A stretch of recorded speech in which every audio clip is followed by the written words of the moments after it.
As the NDP's new carbon tax crashes down on Albertans, some of the companies who are forced to raise their rates are making it known that the higher prices are not their fault. In fact, one local gas station is taking it one step further than those notices about line item increases that trucking companies like Grimshaw and Highway 9 have been putting out in response to Rachel Notley's new carbon tax.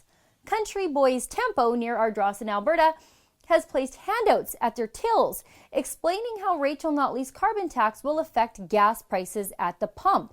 The flyers also remind people to consider how they vote in 2019. Now, this is my local gas station, so I ran up to fill my tank up with carbon tax-free diesel for the very last time and asked the owner, Clinton Alexander, about what prompted him to place his anti-carbon tax handouts at the tills.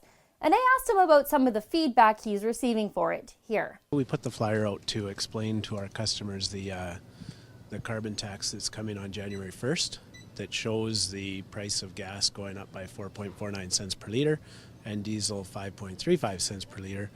And we wanted to tell people that the GST is being added on top of that, so it's a tax on a tax, because I don't think that the current government did a very good job explaining that GST is going on top of the carbon tax. You did a little more than just explain the price changes. You also laid the blame squarely at the foot of the NDP. So we've been getting notices from our suppliers, from the suppliers of chocolate bars and pop and chips and everything else, as well as our tradespeople that do a lot of the work and service the business, that prices are going up on January 1st due to rising costs and specifically due to the carbon tax. And you have these flyers printed up and they're at the counter. How many have you given away? We're now into the thousands now. They've been quite popular. People are taking dozens at a time to pass out to their friends, and they've been very popular. And what has the feedback from the customers been? The feedback from the customers here in the store has been excellent. A lot of people like the simple explanation of what's going on. It's been confusing, I think, how the messaging has been advertised, but we tried to make it fairly simple and let them know what's happening on this Sunday. And what do your staff think of you taking this stand? The staff have said that it's good. The feedback to them has been really good, and there's a lot of people that are happy that we're doing something to inform our customers of what's going on. Now, you're not just a business owner and the first employer for a lot of local kids around here, but you're also an advocate for taxpayers. Yes, that's true. I do. We have a local branch called the Strathcona County Taxpayers Association, and we look at municipal taxes. But I also take a stand on taxes and taxation and standing up for the residents in the area and all Albertans for that matter. And speaking of other NDP policies, how has the minimum wage hike affected your bottom line? Oh, the minimum wage hike has added tens of thousands to our yearly payroll, and we've had to make some adjustments. So far, we've gotten away because most of our wages are above the current minimum of $12.20. But some of the part-time high school students are on minimum wage, and their wages have gone up, and we've had to cut a few hours in a few positions. But for the most part, we're okay this year. It's in the next year and the year after that we're going to face some difficulties.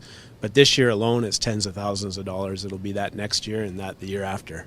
And that money has to come from somewhere. I've seen a tiny little bit of online backlash directed at you. Are you seeing it in the store at all?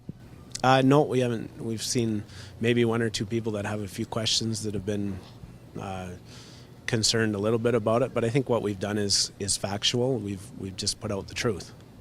Now, I work for a politically active boss. How are your staff? How do they feel about you taking this stand? Generally, I think that the staff politically is conservative, and they are. I don't have any staff members that have suggested that we're doing the wrong thing. Now, Alexander's getting a little heat online for his strong stance against the NDP. But he's a businessman, and people who want to succeed in business look out for their customers and for their staff, and both of which will be hurt by Rachel Notley's carbon tax. And what I do know is that if Alexander were supportive of the carbon tax, the NDP would have him on the stage at a press conference telling the world what a climate hero he is. But he isn't, so he gets a little Twitter lynch mob of overeducated, useless people attacking him, threatening to boycott his business. Now, how are they going to do that? None of these people leave the city, and don't they all take the bus? I mean, the only bus that goes past Country Boys is the school bus. Do they really want me to believe that bike-riding left-wingers who never leave the city are going to boycott a rural gas station? Sure thing. But that's why this time, instead of boycotting, I'm doing a boycott. When I can, I will spend my money at Country Boys and at any other business brave enough to stand up to the NDP bullies and their supporters. And I hope you do too. And when I find out about other businesses, I'll be sure to let you know. And if you know of a business that is taking a public stance against the carbon tax, let me know so I can spread the word. Let's support our local businesses who are looking out for our wallets as well as theirs. For the Rebel.media, I'm Sheila Gunn Reid. You can read about the radical authors of Rachel Notley's carbon tax in my book, The Destroyers. Go to thedestroyers.ca and download your copy.